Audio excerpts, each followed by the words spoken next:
আমরা ভুলে যাইনি তারা ফেসিবাদের দূষর হিসেবে কাজ করেছেন। হাসিনার সাথে তারা টুরে গিয়েছেন, তাকে উৎসাহিত করেছেন, হেসেছেন, পাশে বসে আমরা কি জানি না? সাংবাদিক নামদারি, মালিক নামদারি অনেকে ফেসিবাদের দূষর হিসেবে কাজ করেছে। গণমাধ্যমকে নয়, ফেসিবাদের দূষরকে চিহ্নিত করুন। গণমাধ্যম যখন দেশের স্বৈর শাসন থাকে, ফেসিস্ট শাসন থাকে, গণমাধ্যম মুক্তভাবে কাজ করতে পারে না। বাস্তবতা আমাদের স্বীকার করতে হবে। গণমাধ্যমগুলোকে এত সত্য বলতে পারি, একটু বলছি, কারণ গণতান্ত্রিক পরিবেশ ফিরে এসে সত্যটা আমাদের বলতে হবে, দোষ দিলে শুধু হবে না।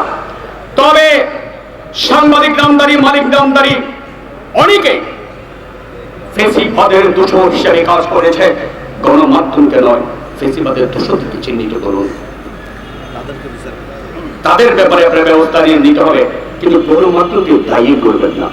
একটা টিভি আপনি বন্ধ করলে, একটা পত্রিকা বন্ধ করলে, একটা জ্বালাই দিলে সব সাংবাদিকরা বেকার হয়ে যাবে। সেখানে আমার বন্ধু সবাই তো অধিকাংশ আমি চিনি, জানি ফেসিবাদ থাকলে তো সেখানে কাজ করা যায় না। আপনি নিশ্চয়ই কয়েকদিন আগে আমাদের গোয়েন্দা সংস্কার একটা প্রোগ্রাম হয়েছিল, যারা ছিলেন সেখানে তারাও স্বীকার করেছে এতদিন ডিজিএফআই থেকে তাদেরকে নানাভাবে চাপ দিতে হতো। তারা এটা বলেছেন এখন থেকে আর কোনোদিন সেটা হবে না। এটা গণতন্ত্র করেছে তো, যেখানে আইনাগর করেছে, যেখানে সাগররুনিকে হত্যা করে, চুরিকে হত্যা করেছে, সেখানে মুক্তভাবে লেখার সত্যিকার পরিবেশও ছিল না। বাস্তবতা বুঝতে হবে, দোষ দিলে হবে না, বাস্তবতা বুঝতে হবে। আমি বলি তাদেরকে চিহ্নিত করুন যারা ফেসিবাদের দোষর, যারা উগ্রতা দেখিয়েছে, যারা হত্যার পক্ষে কথা বলেছে, বলতে হচ্ছে না, যারা বলেছে, এদেরকে অতি উৎসাহ নিয়ে তাদেরকে চিহ্নিত করতে হবে। সবশেষে এইটুকু বলি, আমরা একটা মুক্ত গণমাধ্যম চাই।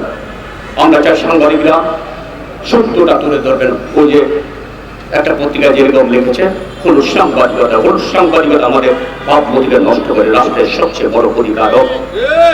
আপনি কোন রাজনৈতিক নেত্রী কুক খাচ্ছেন, আপনি ছেপে দিলেন মদ খাচ্ছে, এর চেয়ে অসভ্যতা আর কি হতে পারে? আমরা কিন্তু ভুলে যাইনি, বোঝাবেন না, আমরা ভুলে যাইনি তারা ফেসিবাদের দূষর হিসেবে কাজ করেছেন।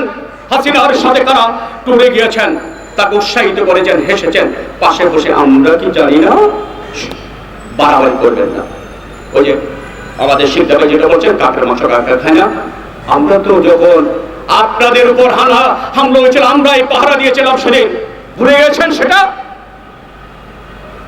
এই সাংবাদিক সমাজকে দমিয়ে রাখতে পারবেন না। এখানে শত শত সাংবাদিক, হাজার সাংবাদিক নিয়ে আসবে, বাড়াবাড়ি করবেন, সাংবাদিকরাও করবে। নোংরামি জায়গা বাংলাদেশ নয়। নোংরামি যা শেষ হয়ে গেছে, ফেসিবাদের পতন হয়েছে, নোংরামিও শেষ হয়ে গেছে। নোংরামি বন্ধ করতে হবে, সোজা সপ্তাহ কথা, নোংরামি বন্ধ করতে হবে। পুরুষ সাংবাদিকতা বন্ধ করে আপনি কত বড় বিন আমাদের জানা আছে। সবশেষে একটু বলি, সত্যটাকে লিখবেন সাংবাদিকতা, আমাদের অনুরোধ, সত্যটাকে, সাদাকে সাদা, কালোকে কালো বলতে হবে। এটাই সাংবাদিকদেরকে বলা হয় ওয়াচডগ, জাতির অত্যন্ত প্রহরী। আমাদের অত্যন্ত প্রহরী থাকতে হবে। ফেসিবাদের পক্ষে নয়, স্বৈরাচারের পক্ষে নয়, লুটেরাদের পক্ষে নয়, অসভ্যদের পক্ষে নয়, সভ্যতার পক্ষে থাকতে হবে। আমাদেরকে জাতির বিবেক বলা হয়। এরকম হলুদ সাংবাদিকতা করলে জাতির বিবেক তাদেরকে বলবে কিভাবে? আমরা যেন আমাদের সম্মানটাকে কলুষিত না করি, বলন্তিত না করি। যারা অন্য করবে সবাই কথা হবে। একটা পরিবেশ এসেছে, ইনশাআল্লাহ সেই গণতান্ত্রিক পরিবেশে আমরা সত্যটা শুরু করব এবং এটাকে আমরা শেষ পর্যন্ত নিয়ে যাব।